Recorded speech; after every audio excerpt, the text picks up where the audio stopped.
नमस्कार। एजुकेशन नगरी की खास पेशकश एजुकेशन बुलेटिन में आपका स्वागत है। मैं हूं आपके साथ दीपशिखा। चलिए रुक करते हैं शिक्षा जगत से जुड़ी बड़ी खबरों की ओर।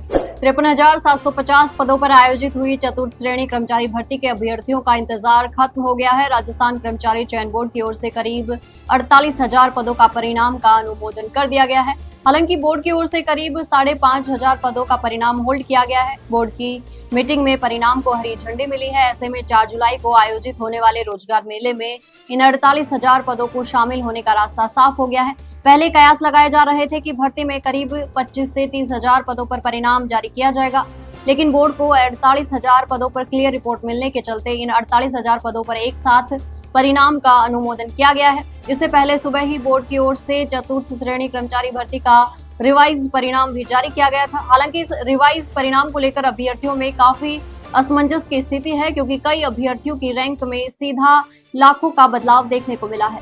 राजस्थान कर्मचारी चयन बोर्ड द्वारा आयोजित तृतीय श्रेणी शिक्षक भर्ती में दस्तावेज सत्यापन का इंतजार कर रहे अभ्यर्थियों का इंतजार जल्द ही खत्म होने जा रहा है। शिक्षा विभाग की ओर से इस भर्ती को जल्द से जल्द पूरा करवाने की तैयारी की जा रही है और इसी कड़ी में अब रोजगार मेले के तुरंत बाद तृतीय श्रेणी शिक्षक भर्ती में दस्तावेज सत्यापन के आयोजन की तैयारी लगभग पूरी हो चुकी है। जानकारी के अनुसार शिक्षा विभाग की ओर से तृतीय श्रेणी शिक्षक भर्ती के दस्तावेज सत्यापन जुलाई के दूसरे सप्ताह से करवाने का प्लान है। लेवल 2 के दस्तावेज सत्यापन जहां 7 से 9 जुलाई तक करवाए जाने का प्लान है, तो वहीं लेवल 1 की डीवी 13 जुलाई से 18 जुलाई तक हो सकती है। इसके साथ ही शिक्षा विभाग इस भर्ती का परिणाम भी जुलाई के अंत या फिर अगस्त के पहले सप्ताह तक जारी करने की तैयारी कर रहा है।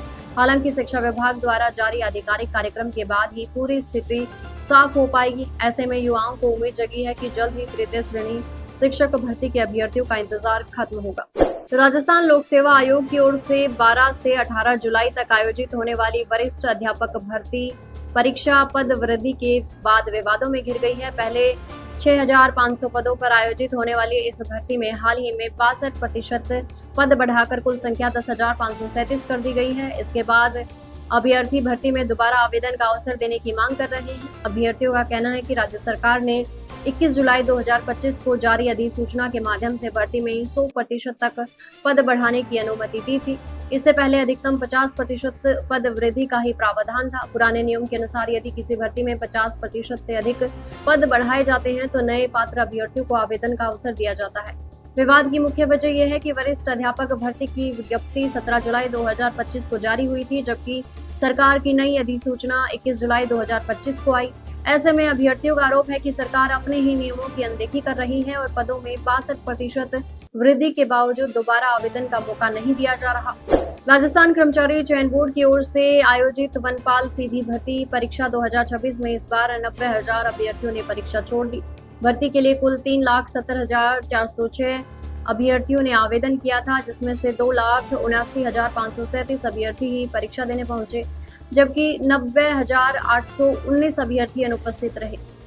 इस तरह राज्य भर में औसत उपस्थिति 75.48% दर्ज की गई। उपस्थिति के आंकड़ों में दक्षिण राजस्थान के जिले सबसे आगे हैं। प्रतापगढ़, बांसवाड़ा, डूंगरपुर और सिरोही में 82 से 84% तक अभ्यर्थी परीक्षा में शामिल हुए। वहीं जयपुर में सबसे अधिक 59,103 अभ्यर्थी पंजीकृत होने के बावजूद 17,404 अभ्यर्थी परीक्षा देने नहीं पहुंचे। यहां उपस्थिति 70.55% रही, जबकि जालौर में सबसे कम 68.85% उपस्थिति दर्ज की गई। हालांकि बोर्ड की ओर से 75% से ज्यादा उपस्थिति दर्ज होने से संतोष जताया गया है। तो वहीं बोर्ड अध्यक्ष मेजर जनरल आलोक राज ने बताया कि भर्ती परीक्षा सभी जिलों में शांतिपूर्ण संपन्न हुई। राजस्थान लोक सेवा आयोग की वरिष्ठ अध्यापक द्वितीय श्रेणी भर्ती परीक्षा 2022 में डमी अभ्यर्थी बनकर परीक्षा देने वाले 10,000 के इनामी आरोपी चंद्रभान यादव को एसओजी ने गिरफ्तार किया है। आरोपी ने 24 दिसंबर 2022 को विज्ञान विषय की परीक्षा में मूल अभ्यर्थी अनिल कुमार मीणा की जगह बैठकर परीक्षा दी थी। इसके लिए दोनों के बीच 1 लाख रुपए में सौदा तय हुआ था। एसओजी के अनुसार डमी अभ्यर्थियों के माध्यम से परीक्षा पास कराने के बाद मूल अभ्यर्थी अनिल कुमार मीणा का वरिष्ठ अध्यापक विज्ञान पद पर चयन हो गया था। इस मामले में अनिल कुमार मीणा को पहले ही गिरफ्तार किया जा चुका है। अब फरार चल रहे आरोपी चंद्रभान यादव को भी गिरफ्तार कर लिया गया है। आरोपी वर्तमान में राष्ट्रीय आयुर्वेद संस्थान जयपुर में BA-MS प्रथम वर्ष का छात्र है।